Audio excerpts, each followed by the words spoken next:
I teach the art of late antiquity, and I would like to focus a bit on one of the faithful reproductions that we have of an ancient manuscript. It comes from the early 6th century of our era and is full of hundreds of illustrations of plants, and at the back of it there are also some illustrations of birds. Now, this is a medical manuscript, so it has recipes for creating medicines, or at least the information it has here can be used for that purpose.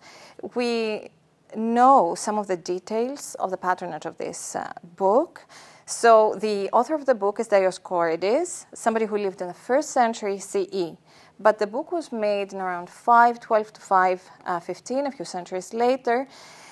And the lady who paid money for it was an imperial princess called Annicia Juliana, and she's featured here next to a wonderful representation of prudence and magnanimity. Now, it's interesting that this manuscript was made in the beginning of the 6th century because between the 1st and 3rd century, we have quite a lot of production of scientific works that survive for quite a long time.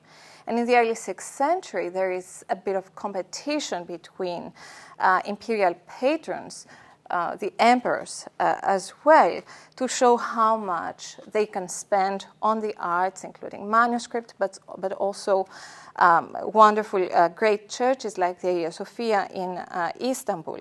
This is a portrait of the writer, of the author himself.